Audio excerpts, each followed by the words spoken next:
तो मैं निकेंद्र आपका स्वागत करता हूं अपनी एक और नई वीडियो में, जो कि रहेगी BHDC 104 को लेकर के। लास्ट वीडियो में हमने इसके पहले सेक्शन के बारे में बात की थी। आज की वीडियो में हम बात करेंगे इसके दूसरे सेक्शन के बारे में, यानी भाग 2 के बारे में। जिन बच्चों को सोल्ड असाइनमेंट, प्रोजेक्ट, सिनॉप्सिस या डायरेक्ट सबमिशन जैसी सर्विस चाहिए, तो आप हमारे स्क्रीन पर दिए गए नंबर पर कॉन्टैक्ट कर सकते हैं। आपकी संपूर्णतः सहायता की जाएगी। यदि आपका फ़ोन नहीं उठाया जाता है तो आप हमारे व्हाट्सएप नंबर पर अपनी रिक्वायरमेंट डाल के मैसेज ड्रॉप कर सकते हैं। आपको कुछ टाइम बाद रिवर्ट कॉल किया जाएगा।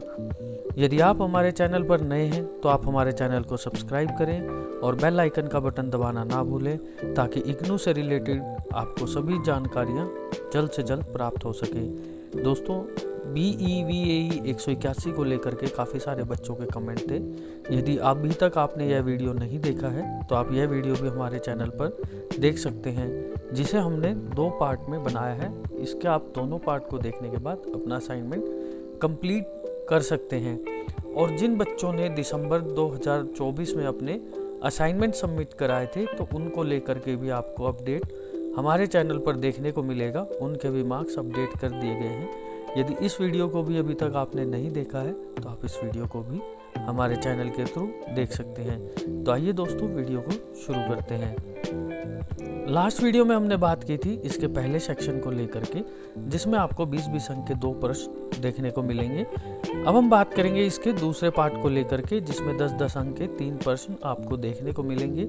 इसमें आपको प्रत्येक प्रश्न लगभग 250 शब्दों में देखने को मिलेगा। तो आइए दोस्तों, वीडियो को शुरू करते हैं और इनके प्रश्न के बारे में बात करते हैं और इनके उत्तर के बारे में भी बात करते हैं। भाग 2 में आपको पहला प्रश्न देखने को मिलेगा। ईसाई धर्म के प्रमुखत्व से पहले रोमन जगत के कुछ धार्मिक संप्रदायों या पंथों का नाम बताइए और उनके समर्पित दर्शन या विचारों का संक्षेप में वर्णन कीजिए। इसके उत्तर के बारे में हम बात करेंगे, जो कि रहेगा ईसाई धर्म के प्रमुख पहले रोमन जगत के विभिन्न धर्म संप्रदाय और पंथ प्रचलित थे। उनमें से कुछ प्रमुख निम्नलिखित हैं, जिसमें आपको पहला पॉइंट देखने को मिलेगा रोमन बहुदेववाद। इसके बारे में हम बात करेंगे, जो कि रहेगा इसका फर्स्ट पॉइंट रहेगा। यह पारंपरिक रोमन धर्म था जिसमें देवताओं की पूजा की जाती थी, जैसे जुपिटर, जूनो, मार्स और मनर्वा। इसका दूसरा पॉइंट आपको देखने मिलेगा। यह धर्म ग्रीक पौराणिक कथाओं में प्रभावित था और सार्वजनिक अनुष्ठानों व बलिदानों पर आधारित था। इसके बाद आपको इसमें दूसरा पॉइंट देखने को मिलेगा मित्राजम, जो कि रहेगा यह ईरानी देवता मित्र के इर्द गिर्द विकसित हुआ और एक रहस्यवादी पंथ था। इसका दूसरा पॉइंट रहेगा इसमें 7 स्तरों की दीक्षा प्रणाली थी और अनुयायी पुनर्जन्म व नैतिक शुद्धता में विश्वास रखते थे। यह विशेष रूप से रोमन सैनिकों के लिए लोकप्रिय था। इसके बाद आपको इसमें तीसरा पॉइंट देखने को मिलेगा कल्ट्स ऑफ ओराइसिस एंड इसिस का पंथ। इसमें पहला पॉइंट रहेगा यह मिस्र मूल का एक धार्मिक पंथ था, जिसमें देवता ओराइसिस की देवी आइसिस की पूजा की जाती थी। इसमें पुनर्जन्म और मृत्यु के बाद जन्म का केंद्रीय विचार था। यह रहस्यवादी अनुष्ठानों और व्यक्तिगत मुक्ति पर केंद्रित था। इसके बाद आपको इसमें देखने को मिलेगा शैबेले और अतीत का पंथ। तो इसका पहला पॉइंट रहेगा यह एशियान म्यांमार से आया हुआ मातृदेवी शैबोले का पंथ था। अनुयायी धार्मिक उत्साह और आत्म बलिदान जैसी प्रथाओं में विश्वास रखते थे। उसके बाद आपको देखने को मिलेगा देवत्ववादी दर्शन। यह प्लेटो के विचारों पर आधारित था और आत्मा की शुद्धता, दिव्यता की प्राप्ति और ब्रह्मांडीय सत्य की खोज को महत्व देता था। यह पंथ व्यक्तिगत आत्मा विकास और दर्शन शास्त्र पर केंद्रित था। इसके बाद आपको इसमें देखने को मिलेगा स्टोकावाइट। यह यूनानी दर्शन के प्रेरित था और इसमें आत्म संयम, नैतिकता और प्रकृति के अनुसार जीवन जीने पर बल दिया जाता था। इसके प्रमुख विचारकों में सेनेका, एप्टेक्स और मार्क्स ऑरेलियस शामिल थे। इसके बाद आपको इसमें देखने को मिलेगा एपिक्यूरियनवाद। यह एक भौतिक और सुखवाद पर आधारित था, जिसमें यह माना जाता था कि आत्मा नश्वर है और मृत्यु के बाद भी कुछ नहीं बचता। इसमें आत्मा संतोष और दर्द से बचने का सर्वोच्च सुख माना जाता है। इसके बाद आपको देखने को मिलेगा ज्ञानोस्टिटिज्म। इसके बारे में पहला पॉइंट रहेगा यह रहस्यवादी विचारधाराओं थी, जिसमें ज्ञान को मोक्ष का माध्यम माना जाता था। इसमें देवतावाद का तत्व था, जिसमें भौतिक जगत को आत्म और आत्मा के दिव्य माना जाता था। तो कुछ इस तरीके से आपको इसमें यह भाग 2 का पहला प्रश्न देखने को मिलेगा। इसे आप अपनी स्क्रीन से देख करके लिख सकते हैं। अब हम बात करेंगे इसके चौथे प्रश्न को लेकर के, जो कि रहेगा मध्यकालीन यूरोप के कुछ भागों में ईसाई और गैर ईसाइयों के बीच संबंध का संक्षिप्त विवरण दीजिए। मध्यकालीन यूरोप में ईसाई और गैर ईसाइयों के बीच संबंध। मध्यकालीन यूरोप में ईसाई धर्म प्रमुख था और कैथोलिक चर्चा का समाज, राजनीति और संस्कृति पर गहरा प्रभाव पड़ा। इस काल में ईसाइयों और गैर ईसाइयों के संबंध विविध थे, कहीं कहीं सह अस्तित्व था तो कहीं धार्मिक संघर्ष और भेदभाव था। यहूदियों के साथ संबंध। मध्यकालीन यूरोप में यहूदियों का समुदाय एक महत्वपूर्ण अल्पसंख्यक थे, जो मुख्य रूप से व्यापार, वित्त और शिल्पकारी में संलग्न थे। इसमें आपको कुछ पॉइंट देखने को मिलेंगे, जो कि रहेगा धार्मिक भेदभाव, आर्थिक भूमि और उत्पीड़न, अत्याचार और निष्कासन, गेटो व्यवस्था। तो कुछ इस तरीके से इसमें आपको 4 पॉइंट देखने को मिलेंगे। अब हम बात करेंगे इसके दूसरे हेडिंग के बारे में, जो कि रहेगा मुसलमानों के साथ संबंध। मध्यकाल में ईसाइयों और मुसलमानों के बीच संबंध मुख्य रूप से संघर्षपूर्ण रहे हैं, विशेष रूप से क्रूसेड्स के दौरान, या इसको आप धार्मिक युद्ध के दौरान भी कह सकते हो। क्रूसेड्स ईसाई योद्धाओं ने मुस्लिमों के साथ यरूशलेम में पवित्र भूमि वापस लेने के लिए कई युद्ध लड़े। उसके बाद आपको स्पेन में रोकनवार्ड्स के बारे में देखने को मिलेगा। व्यापार और संस्कृति के बारे में भी आपको इसमें देखने को मिलेगा। आप इसमें हेडिंग हमेशा ब्लैक पेन से और क्वेश्चंस को भी ब्लैक पेन से लिखें, ताकि आप उन्हें अलग से इंडिकेट कर पाएँ कि आपने अपनी हेडिंग्स डिस्क्राइब की हैं और अपने क्वेश्चन को भी अलग से डिस्क्राइब किया है। बाकी का कंटेंट आप इसमें ब्लू पेन से लिख सकते हैं। अब हम बात करेंगे इसकी तीसरी हेडिंग के बारे में, जो कि रहेगा पगानों के साथ संबंध। ईसाई मिशनरियों ने गैर ईसाई पगान जनजातियों का ईसाईकरण किया। इसके पहला पॉइंट रहेगा कई जनजातियों ने बलपूर्वक या दबाव में आकर ईसाई धर्म स्वीकार किया।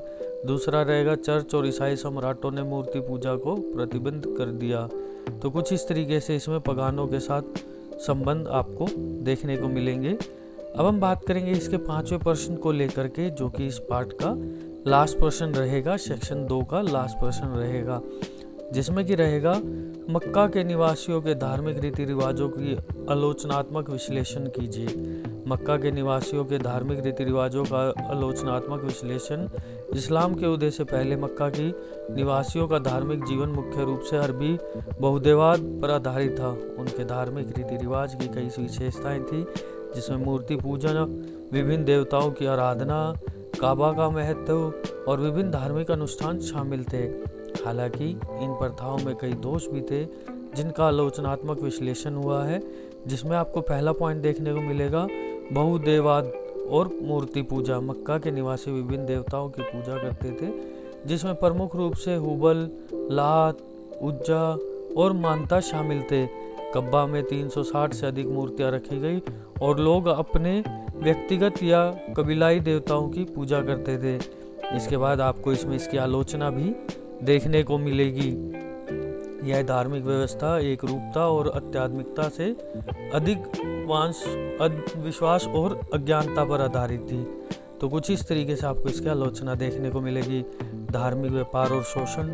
मक्का के धार्मिक प्रतिष्ठान विशेष रूप से कुरैश जनजाति तीर्थ यात्राओं को व्यापार का एक साधन बनाकर आम लोगों का शोषण करती थी।